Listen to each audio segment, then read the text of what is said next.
જય શ્રી કૃષ્ણ. ગુજરાત જીપીએસસીની પરીક્ષા બાબતે ઘણા સમયથી ચર્ચાઓ ચાલતી હતી, પરંતુ અભ્યાસ કર્યા સિવાય ક્યારે કોઈ બાબતની ચર્ચા ના કરવી જોઈએ.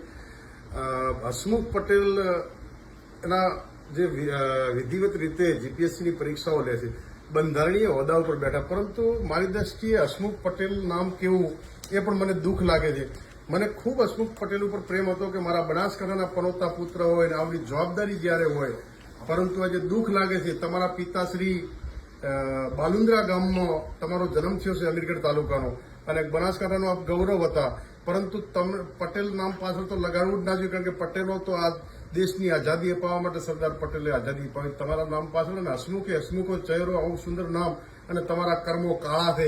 હસમુખ નહીં પણ કાળમુખ નામ તમારું રાખવું જોઈએ.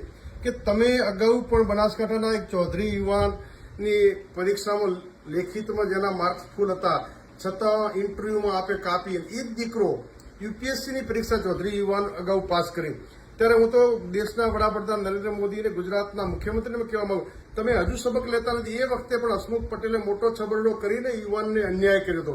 આવા અન્યાય આ વખતની પરીક્ષામાં મારા સમાજનો દીકરો નરેશભાઈ આયદાનભાઈ રબારી ગુજરાતમાં જીપીએસસીમાં ટોપ લેવલ ઉપર આવ્યો, અને તમે ઇન્ટરવ્યુમાં એને હાવ અન્યાય કર્યો અને 20મા નંબરે ગુજરાતમાં આવ્યો. એ થોડા સારું બચી ગયો, બાકી એ જીપીએસસી ક્લાસ 2 બનતો, અધિકારી બનતો રહી ગયો.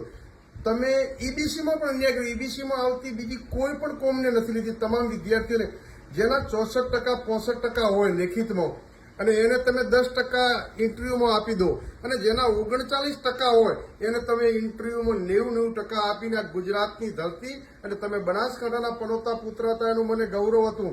તમારું ગુજરાતના આઈપીએસ કેડરમાં નામ હતું કે હસમુખ પટેલ એટલે નોન કરપ્ટેડ અધિકારી, અને બનાસકાંઠાના પુત્ર તરીકે સૌ બનાસવાસીઓને ગૌરવ હતું, પરંતુ તમે તમારા નામને લજવ્યું છે.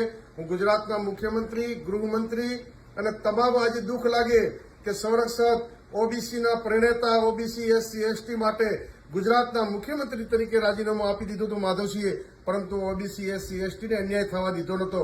આજે જયારે ઓબીસી એસસી એસટી સમાજો હોય કે ઈબીસીના તમામ સમાજો, તમે જાતિવાદનું ઝેર ફેલાવીને આજે દીકરાઓ પોતાના ઉજ્જવળ ભવિષ્ય માટે જીપીએસસીની પરીક્ષા આપતા હોય, અને તમે એને તમારા પાપના ઘડાઓ તમે અન્યાય કરો. તમે કરપ્શન નથી કરતા, તો તમે જેના 64-65% હોય એને તમે ઇન્ટરવ્યુમાં 10% 15% આપીને અન્યાય કરી રહ્યા છો, અને જેને 39% હોય 40% એને તમે ઇન્ટરવ્યુમાં 90% આપો. માત્ર ને માત્ર એક જ વ્યક્તિઓને આવું અન્યાયકારી વલણ તમે બંધારણીય હોદ્દા પર બેહીને કરી રહ્યા છો. ત્યારે ગુજરાત સરકારના માનનીય મુખ્યમંત્રી શ્રી, માનનીય ડેપ્યુટી મુખ્યમંત્રી શ્રી હર્ષભાઈ સંઘવીને વિનંતી કરું છું કે તમામ સમાજોને અન્યાય થઈ રહ્યો છે, અને આ હસમુખભાઈ જે જાતિવાદનો ઝેર ફેલાવીને ગુજરાતની ધરતીને કલંકિત કરવાનું કામ કર્યા છે, તાત્કાલિક એમને આ બંધારણીય હોદ્દા ઉપરથી નહીં હટાવવામાં આવે તો ગુજરાતના તમામ સમાજો સડકથી સંસદ સુધી જ્યાં લડવું પડે ત્યાં લડશે. પરંતુ આ તમામ દીકરાઓ જ્યારે પરીક્ષા આપતા હોય અને એમના જિંદગીના અરમાનો રોળી દેવાનું જે પાપ કરી રહ્યા છો, એનો મતલબ તો તમે જેને 40% વાળાને 39% વાળાને 90 ઇન્ટરવ્યુમાં આપો છો 90 ગુણ, એનો મતલબ તમે કરપ્શન કોઈ દ્રષ્ટિએ કરતા હશો તો જ આ રીતે 90 ગુણ આપતા હો. બાકી જે લેખિતમાં ફર્સ્ટ નંબરે હોય અમારો દીકરો આયદાનજીનો દીકરો ભાઈ નરેશ, અને નરેશને તમે આખા ગુજરાતમાં લેખિત પરીક્ષામાં ફર્સ્ટ હોય અને ઇન્ટરવ્યુના માર્કસમાં તમે કાપી અને તમામ સમાજોનું અપમાન કર્યા છો. ગુજરાત સરકારને માનનીય મોદીજી તાત્કાલિક પગલાં લઈ અને આ બંધારણીય હોદ્દા ઉપરથી હસમુખભાઈને હટાવે. એમનું નામ પણ હસમુખ નહીં કાળમુખ રાખવું જોઈએ. આવા અધિકારીએ જે ગુજરાતની ધરતી અને બનાસકાંઠાના પુત્ર થઈ અને તમે કલંકિત કર્યું છે, દુઃખદ બાબત છે.